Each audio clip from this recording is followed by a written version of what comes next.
नाजरीन, पाकिस्तान ने टर्की को JF-17 थंडर देकर सिर्फ हथियार नहीं भेजे बल्कि एक वाज़े पैगाम भेजा है। अब टर्की अकेला नहीं, ये तैयारा दिफा की नई सफबंदी का निशान है, तेज, मसर और हर मैली नजर का जवाब देने के काबिल। जब ये थंडर टर्क आसमान में गूंजेगा तो दुश्मन जान लेगा कि अब उम्मत का दिफा मुत्तहिद और मुनज़्ज़म है। ये इक़दाम महज फौजी ताउन नहीं बल्कि मुश्तरका तरबियत, टेक्नोलॉजी शेयरिंग और एक मजबूत दिफाई ब्लॉक की शुरुआत है।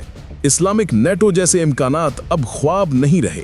आने वाले मिनट में आपको पता चलेगा कि क्यों ये फैसला जरूरी था, इसके फौरी नतायज क्या होंगे और ये आपकी सलामती पर कैसे असर डालेगा। वीडियो आखिर तक रहिए क्योंकि ये वो लम्हा है जो तारीख बदल सकता है।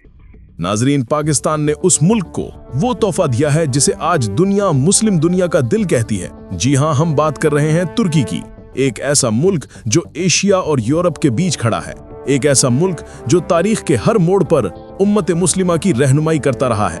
और अब पाकिस्तान ने टर्की को दिया है JF-17 थंडर, एक ऐसा जंगी तैयारा जो दुश्मन के आसमान को काट देता है और उसकी गरज से वो ताकतें भी कांप जाती हैं जो समझती थीं कि वो नाकाबिले शिकस्त है। ये सिर्फ जहाज नहीं बल्कि एक ऐलान है कि टर्की अकेला नहीं बल्कि उसके साथ पाकिस्तान जैसी एटमी ताकत खड़ी है और इस इत्तेहाद ने दुश्मनों के हवास बाख्ता कर दिए हैं। ये तैयारा सिर्फ लड़ने के लिए नहीं बल्कि बचाने के लिए दिया गया है, ताकि अगर इसराइल, यूनान या कोई और ताकत टर्की की तरफ मैली आंख से देखे तो उसकी आंखों के सामने सिर्फ JF-17 का शोर हो, जो ऐलान करता है कि अब पुरानी दुनिया बदल चुकी है और अब फैसले उम्मत मुस्लिमा के हाथ में होंगे।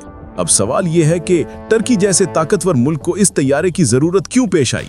नाजरीन, टर्की के पास पहले ही जदीद तरीन F-16 और ड्रोन टेक्नोलॉजी मौजूद है, लेकिन मौजूदा हालात ने एक नया नक्शा खींच दिया।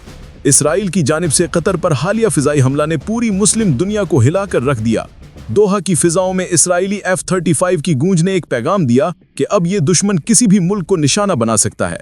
तुर्की जानता है कि उसके बहीरे रुम के किनारे पर इसराइल के इत्तेहादी यूनान मौजूद हैं। शाम की सरजमीन पर खाना जंगी अभी भी जारी है। इराक के शुमाल में अमरीकी मौजूदगी है और आर्मीनिया के साथ तनाज़ा कभी भी भड़क सकता है। ऐसे में सिर्फ रवायती हथियार काफी नहीं, टर्की को एक ऐसे जंगी निजाम की जरूरत है जो हर वक्त तैयार हो और दुश्मन को पल भर में सबक सिखा सके। यहाँ पाकिस्तान का किरदार सामने आता है। पाकिस्तान ने टर्की को न सिर्फ JF-17 थंडर फराहम किया बल्कि अस्करी तरबियत, टेक्नोलॉजी और फिजाई ताउन के वादे भी किए, क्योंकि पाकिस्तान जानता है कि अगर टर्की मजबूत होगा तो पूरा खित्ता महफूज होगा। और यही वो लम्हा था जब टर्की और पाकिस्तान ने अस्करी मैदान में एक नई शराकतदारी का आगाज किया। JF-17 थंडर की ताकत का जिक्र करें तो ये दुश्मन के लिए मौत का परिंदा है। आवाज से 2.5 गुना ज्यादा रफ्तार, 1200 किलोमीटर की जंगी range, air to air refuelling, BVR missile, laser guided bomb, रात क्रूज मिसाइल, सब कुछ इसमें शामिल है। ये तैयारा इसराइल के आयरन डोम को चैलेंज दे सकता है, यूनान के एयर डिफेंस को तोड़ सकता है और बहिराए रूम में तर्क बहरिया को फिजाई तहफ्फुज फराहम कर सकता है। सबसे बढ़कर इसका इलेक्ट्रॉनिक वारफेयर सिस्टम दुश्मन के रेडार और कम्युनिकेशन को अंधा कर देता है। यही टेक्नोलॉजी भारत के राफेल जैसे तैयारों को भी नाकाम कर चुकी है। दोस्तों, आज OIC के प्लेटफॉर्म पर भी यही बात हो रही है। दोहा में होने वाली इस्लामी ताउन तंजीम की मीटिंग में इस्लामी नेटो की तजवीज को संजीदगी से लिया गया। टर्की के सदर रज्जब तैयब अर्दोआन ने वाज़े कहा कि अगर एक मुस्लिम मुल्क पर हमला होता है तो ये समझा जाए कि पूरी उम्मत पर हमला हुआ है। पाकिस्तान के नुमाइंदों ने टर्की के मौकिफ की भरपूर तायद की और कहा कि अब वक्त आ गया है कि इस्लामी दुनिया अपना दिफाई इत्तेहाद बनाए। कतर पर इसराइली हमले ने ये बात साबित कर दी कि अमरीका या मगरबी ताकतों की सिक्योरिटी गारंटी महज कागजी है। अब मुस्लिम दुनिया को अपने फैसले खुद करने होंगे। टर्की की जुग्राफियाई अहमियत भी दुश्मन के लिए दर्द-ए-सर है। एक तरफ बहीराए रुम, दूसरी तरफ बहीराए असवद, शुमाल में रूस, जुनूब में सीरिया और इराक, मशरिक में ईरान और मगरिब में यूरोप। ये खित्ता किसी भी वक्त आलमी ताकतों के तसादुम का मैदान बन सकता है। ऐसे में टर्की के लिए अपनी फिजाई ताकत को बढ़ाना नागुज़ीर है। JF-17 थंडर टर्की को ये सलाहियत देता है कि वो न सिर्फ अपनी सरजमीन का दिफा करे बल्कि खित्ते में लीडरशिप का किरदार भी अदा करे। नाजरीन, ये महज एक जहाज का तोहफा नहीं बल्कि एक नए ब्लॉक की बुनियाद है। पाकिस्तान और टर्की के दरमियान ये अस्करी शराकतदारी मुस्लिम दुनिया के लिए उम्मीद की किरण है। जैसे नेटो ने मगरबी दुनिया को इकट्ठा किया, वैसे ही इस्लामी नेटो उभर रही है। और अगर ये इत्तेहाद वजूद में आ गया तो इसराइल और इसके हमायती जान लें कि अब कोई भी मुस्लिम मुल्क अकेला नहीं होगा। अब सवाल ये है कि आगे क्या होने वाला है।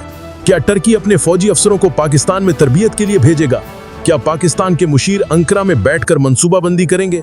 क्या JF-17 के साथ साथ टर्की पाकिस्तान को अपनी ड्रोन टेक्नोलॉजी देगा ताकि एक मुश्तरका फिजाई बेड़ा तैयार किया जा सके? ये सब इम्कानात अब हकीकत का रूप धार रहे हैं। नाजरीन, वक्त बदल रहा है, इस्लामी दुनिया बेदार हो रही है। टर्की और पाकिस्तान का ये इत्तेहाद सिर्फ दो मुल्कों का नहीं बल्कि एक नजरिए का है। वो नजरिया कि अगर उम्मत पर कोई हाथ उठाएगा तो जवाब एक होगा, चाहे हमला कतर पर हो, गजा पर हो या अंकरा पर, इसका जवाब पूरी उम्मत देगी। यही वो ख्वाब है जो आज हकीकत बनता दिखाई दे रहा है। अगर आप समझते हैं कि पाकिस्तान और टर्की का ये नया अस्करी इत्तेहाद एक नई दुनिया की शुरुआत है तो कमेंट्स में जरूर लिखें, इस्लामी नेटो उभर रहा है। और हाँ, ये वीडियो सिर्फ एक खबर नहीं बल्कि वो सच है